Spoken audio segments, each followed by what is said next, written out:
Bismillahirrahmanirrahim. Assalamualaikum warahmatullahi wabarakatuh.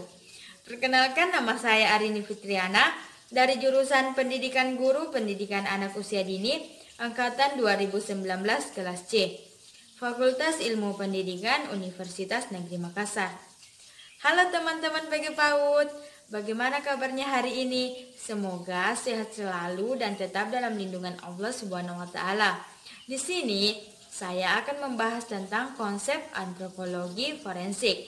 Adapun bagian dari konsep antropologi forensik yaitu pertama, konsep antropologi forensik, kedua, sejarah antropologi forensik, ketiga, penyikapan informasi antropologi forensik, keempat, aplikasi antropologi forensik, kelima, identifikasi antropologi forensik, keenam, visum et reportum, ketujuh, memahami otopsi, kedelapan, prosedur DVI atau Disaster Victim Identification.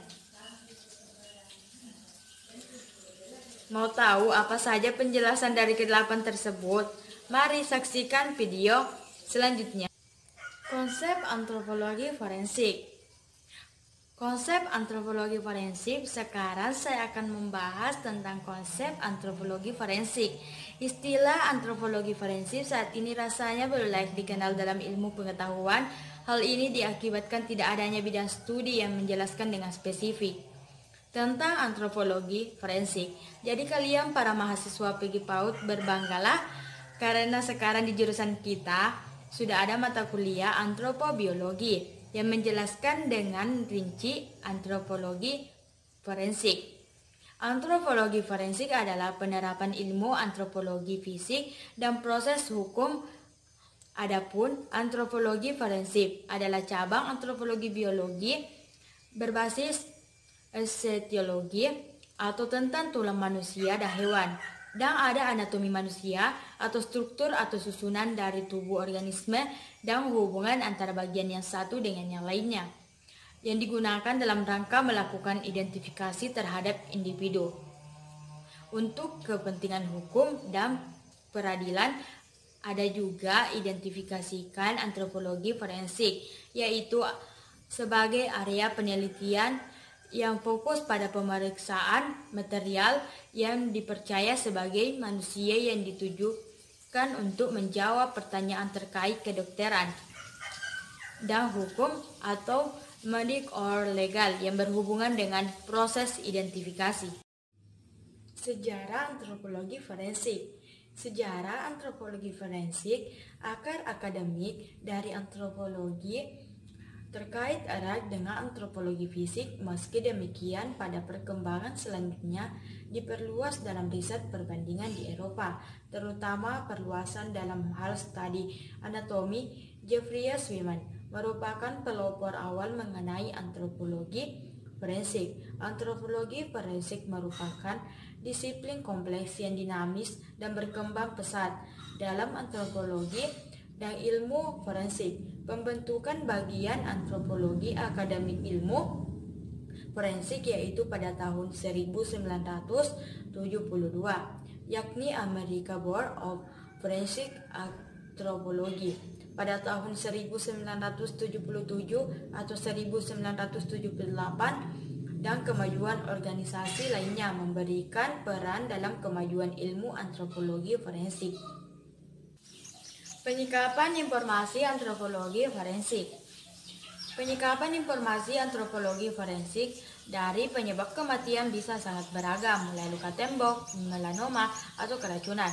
Jika penentuan sebab-sebab kematian terutama menjadi tanggung jawab ahli patologi pemeriksaan kematian dan petugas koroner, maka sisa berupa rangka menjadi tanggung jawab ahli antropologi forensik. Aplikasi antropologi forensik. Aplikasi antropologi forensik. Antropologi forensik juga menunjang pelayanan yang diberikan kedokteran forensik. Salah satu jenis forensik yang sering dipakai untuk mengungkapkan tindak kejahatan pidana dalam melakukan identifikasi, berisi untuk membantu penyidik saat memenuhi permintaan visum et reportum. Untuk menentukan identitas seseorang, kemampuan dalam antropologi forensik yang antara lain terdiri dari 4, yaitu pertama, pemeriksaan tulang-tulang manusia, kedua, pemeriksa titik antropologi manusia, ketiga, pemeriksaan kematangan tulang manusia, keempat, pelaksanaan rekonstruksi wajah digunakan untuk mengetahui ras, jenis kelamin, serta umur. Identifikasi antropologi forensik. Identifikasi antropologi forensik. Identifikasi forensik adalah upaya yang dilakukan dengan tujuan membantu penyidik untuk menentukan identitas seseorang. Adapun beberapa metode yang umum digunakan dalam identifikasi forensik. Pertama, pemeriksa sidik jari. Metode ini membandingkan sidik jari jenazah dengan data sidik jari antemortem. Kedua, metode visual. Metode ini memperlihatkan jenazah pada orang-orang yang merasa kehilangan anggota keluarga atau temannya. Ketiga, pemeriksaan dokumen-dokumen seperti kartu identitas atau KTP, SIM, paspor, dan sejenisnya. Keempat, pemeriksaan anatomik dalam memastikan bahwa kerangka adalah kerangka manusia. Kelima, pemeriksaan serologi bertujuan untuk menentukan golongan darah jenazah. Visum et repertum. Visum et repertum adalah keterangan tertulis yang dibuat oleh dokter dalam ilmu kedokteran forensik atas permintaan penyidik yang berwenang mengenal hasil pemeriksaan medik terhadap manusia. Fungsi visum et repertum yaitu tertulis dalam proses peradilan.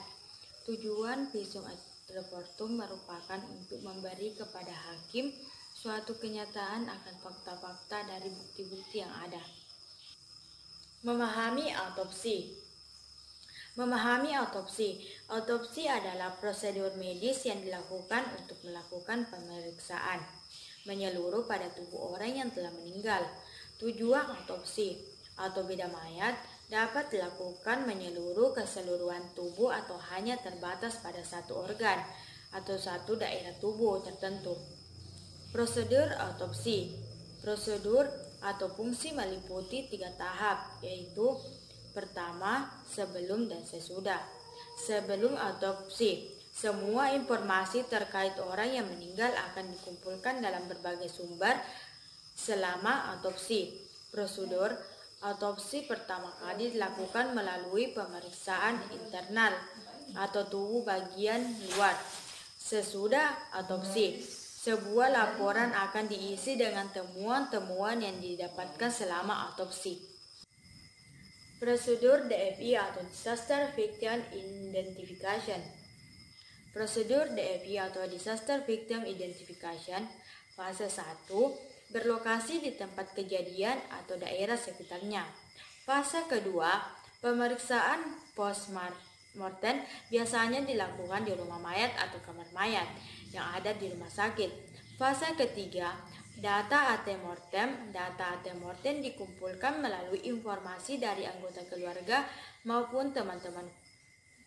Fase keempat, rekonsiliasi. Fase ini merupakan tahap di mana hasil pemeriksaan postmortem dicocokkan dengan data antemortem. Fase kelima, release debris.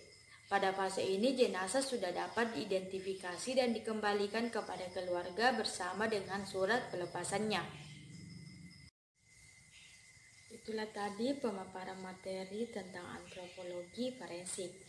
Lebih dan kurangnya mohon dimaafkan. Saya akhiri dengan ucapan wabillahi taufiq wal hidayah. Wassalamualaikum warahmatullahi wabarakatuh.